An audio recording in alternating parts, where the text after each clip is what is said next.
Hi, welcome back to my channel. Today I would like to share my travel experience. Since 2022, I travel non-stop.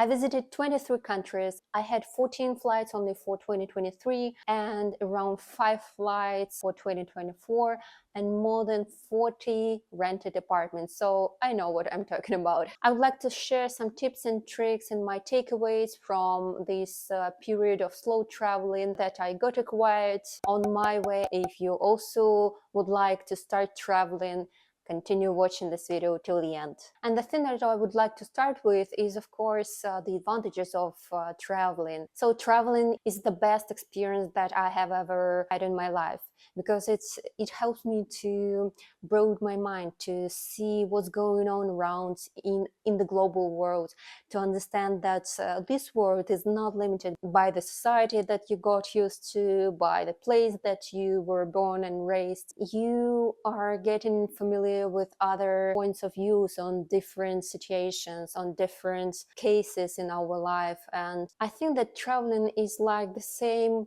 as reading, which fulfills you with knowledge about this world. But comparing to reading, when you travel, you see it everything around you. It's all real. It's not a fiction. This is the main advantage for me. Of course, the second advantage for me is that I'm not tied to any location. I can move from country to country wherever I want and for how long I want. I'm not in a hurry like when I was working 9 to 5 for a full-time position. I had only 2 times of vacation a year, which I was thinking, how I would spend it better, how I would spend it that way that I won't regret, because the next vacation is not coming soon. So I was totally depressed and upset about these work duties that I have to do. And currently I'm a freelancer, so I can move from one place to another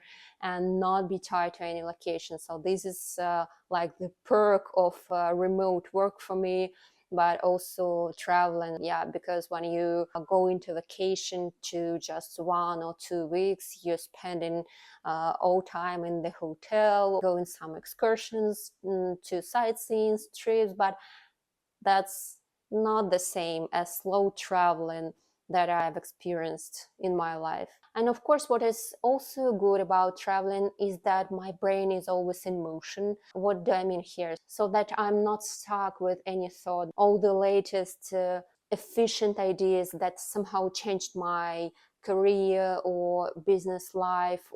They appeared in my brain when I started traveling, because your brain is in motion.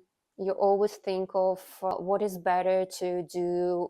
You always compare your life, your habits to other people, and search for some possible solutions in any life situation. So that helped me so much to be dynamically evolving my skills and my brain. I'm so grateful for myself and my family that we decided to start slow traveling. All right, the positive points are obviously clear. I think there is no doubt that traveling has a lot of pros and benefits for me and probably for other people, for you who are watching this video. Also, there are disadvantages, of course. I think the most irritating disadvantage for me as a girl is the lack of possibility to take all your things, belongings and clothes with you, because you're always limited with the airline company restrictions, with the volume of your luggage and the weight of it. This is like the most difficult thing for me. It was the most difficult thing for me to get used to this way of life. When you have only 2 or 3 looks for 2-3 months, if you're buying something, it means that you need to throw away something that you previously had with you. So yeah, that's quite annoying. And the thing that is coming from the first point is that since you're wearing your clothes and you're using your tools and things every day, for example, you have only 1 or 2 pair of shoes that you're wearing everywhere when you're traveling, things get worse very, very soon. For example, I got a pair of new sneakers. I was wearing them for 3 months, like non-stop, because I had only one pair of shoes, and they were such in a bad condition that I had to throw them away. But anyway, I think that resolves the problem of being always in the same look, because you need to update your clothes more often. You have a chance to be different. That's good. And of course, one more disadvantage is that traveling can be a bit tiresome, especially in our current world when there are lots of restrictions in terms of airplane routes. When you're taking a flight from one country to another, the distance from one country to another that used to take like 3 or 4 hours to reach currently may take like 5 or 6 or 7 hours. The airplane doesn't fly in the direct route. So yeah, we live in the world of restrictions, and for example, the cheapest route and the cheapest way to get from one country to another, especially the departure countries, Russia or Belarus. I remember that last year we had something like 44 or 48 hours since we departed from Russia, and then we gained Turkey or something else. I don't remember. But yeah, the transfers can be very tough and difficult. So you need to play the routes the way that is easier for you.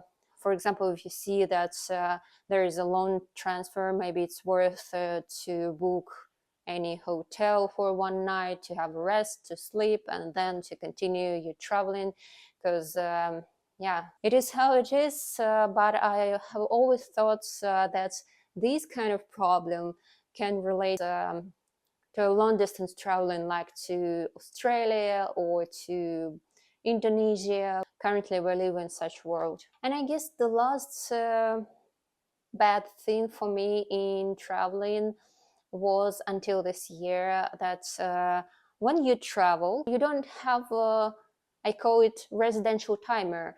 I mean, some documents, residence permit or something that allows you to live permanently in any country. If you would like to stop traveling for a while, or these documents will probably lead you to citizenship, to the permanent residence. That was the big problem for me. And as I told you before in my previous videos, that was the main reason I have worked on the case for the global talent visa and applied for it, to have some legal basis to be located in the UK. If I don't want to travel anymore, if I want to have like a stop point for a couple of months, and I have all legal rights to enter the UK and live there. If you have not so strong passport, or you have been born in a country where the political situation is not so stable, when you start traveling, think of getting any digital nomad visa or a long period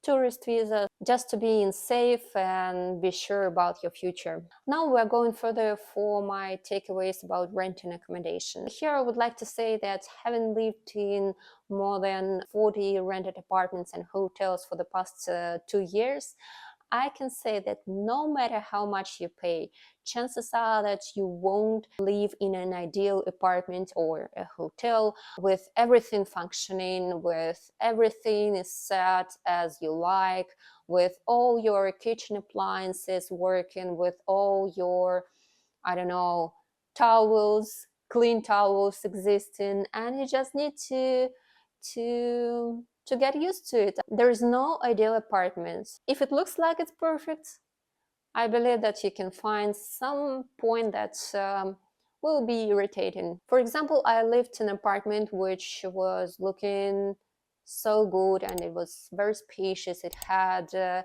separate bedroom as I like it. It has a white interior. Well, everything as it seemed was equipped, but there were some ants in the bathroom scrolling under the food towel. It was so big surprise for me because the apartment looked ideal, and the first day I didn't mention them at all. but then they came. That was, yeah, quite shocked. So by traveling a lot, you will encounter lots of apartments and lots of issues in these apartments that would probably need to be fixed. And by your 10th, 20th rented apartments, you will think in a way that I wouldn't do it if I were a landlord.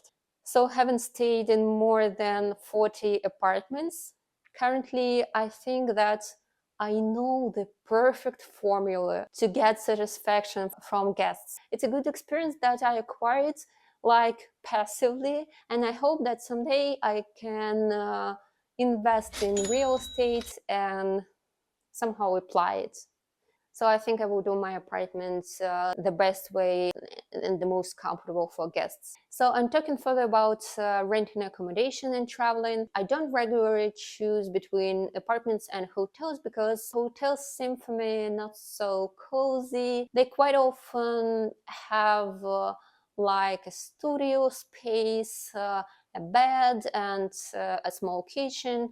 And even if you're renting a five-star hotel, you will pay much higher, but this will probably be the same studio space, but it will be bigger and it will have some more lights, but the furniture will be better. But anyway, you don't immerse into the culture of locals. You don't know how they live, you don't know how the interiors look like, because all the interiors, they are so different from country to country and even from district to district. So I prefer to get such experience as living as local. Of course, I am trying to find the better options for me, with more space, with light walls, with lots of things that would make my experience more comfortable. Okay, here are some traveling tips from me.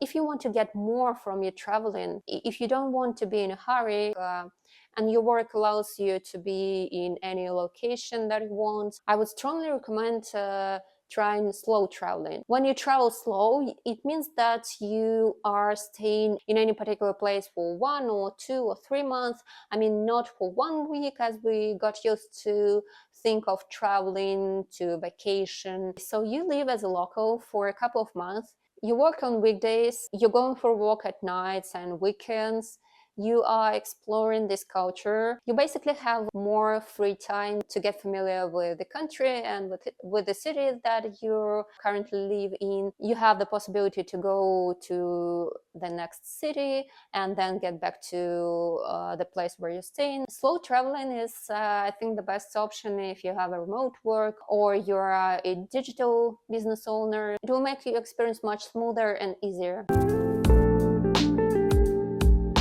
Rent on a monthly basis.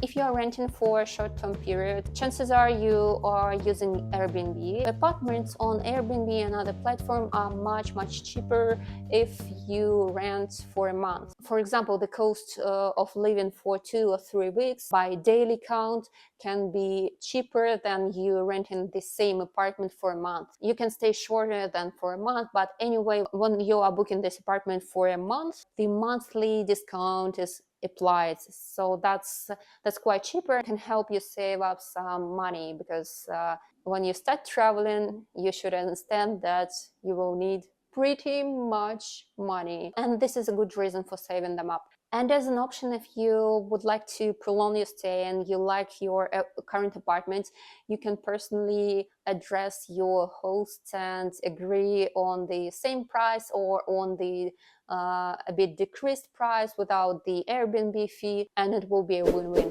situation for you and for your host. Okay, my next tip relates to booking your further flights and apartments. Don't be in a hurry, because we are living in such a world that changes a lot and changes very rapidly. New situations are coming, new rules are applied, and also your plans can change. I would prefer not being in a hurry and booking all my flights and accommodation like a week before, So I have this period of time that I'm totally confident that is what is going on in my life, where I will be, where I will stay in, and which flight I will take, like for a week or for 2 weeks, because it's I think quite more comfortable, and you can also not lose any money if your plans are changed or something outside happening.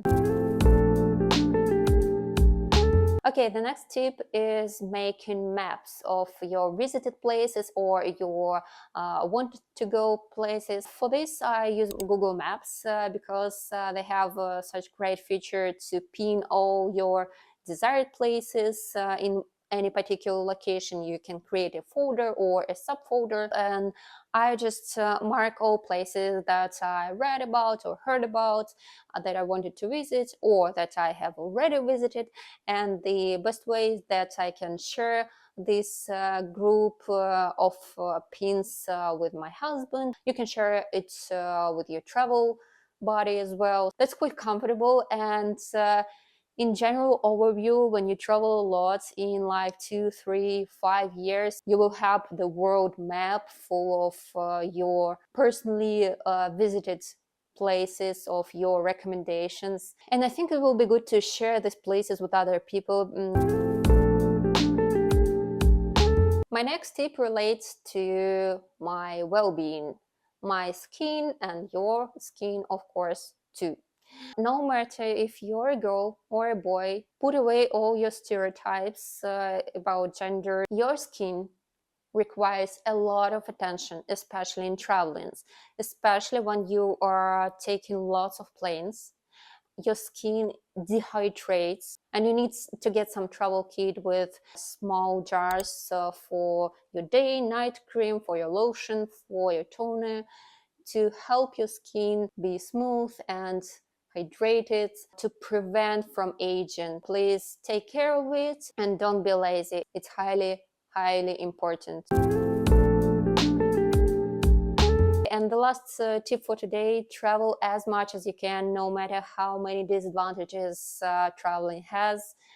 Anyway, the advantages are much bigger and much more significant. I think this is the best way to explore this world, and as a result to reveal your personality. This is like the most fascinating thing that can ever happen to our life.